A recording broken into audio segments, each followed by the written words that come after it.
부품 공급망까지 확보해 전기차 산업에서 경쟁력을 키우려던 중국의 꿈이 무산될 위기에 처했습니다. 화웨이가 삐거덕거리자 전기차 생산에도 브레이크가 걸린 상황인데요.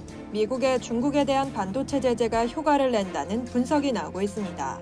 1일 로이터 통신은 중국 소식통을 인용해 중국의 완성차 기업들이 화웨이의 컴퓨팅 부품을 제때 공급받지 못해 전기차 생산에 차질이 생겼다고 보도했습니다. 화웨이와 파트너십을 맺고 프리미엄 전기차 브랜드를 개발해온 창안자동차, 체리자동차, 세레스 등은 화웨이의 부품 납부 지연에 불만을 제기하고 문제 해결을 위해 협의하고 있다고 밝혔습니다. 화웨이가 자체 개발한 MDC810은 전기차용 컴퓨팅 부품으로 첨단 운전 지원 시스템을 구동하기 위해 사용됩니다. 이 부품을 통해 테슬라처럼 고속도로에서의 자율주행을 지원할 수 있고 운전자가 교통체증을 우회할 수 있도록 하는 지능형 주행 기능을 제공할 수 있습니다. MDC810의 납기 지연으로 완성차 업계에 생산 차질 문제가 생긴 건데요. 이로 인해 중국 완성차 기업들은 소비자 달래기에 나섰습니다. 창안자동차는 아바트르 1, 2세단 2만 대 이상이 평균 2주나 인도가 지연되고 있는 상황입니다. 이 때문에 구매자에게 최대 15,000위안을 보상할 계획인데요. 체리자동차의 럭시드 S7 세단도 약 2만 대의 배송이 지연되고 있습니다.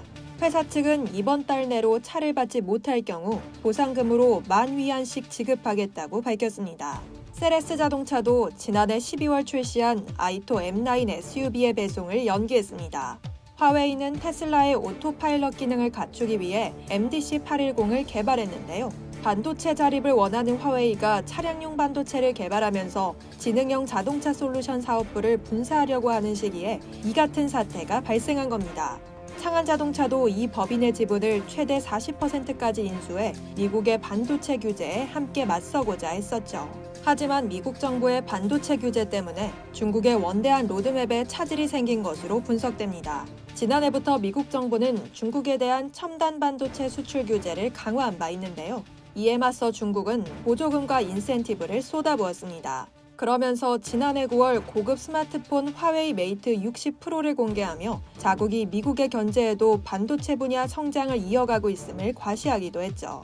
미국의 규제를 어떻게든 우회해낸 결과였는데요. 차량용 반도체에 있어서도 발을 넓혀보겠다며 애를 써봤지만 미국의 제재로 수급난에 시달렸고 결국 제대로 된 성과를 내지 못한 겁니다. 이상 여의도튜브였습니다.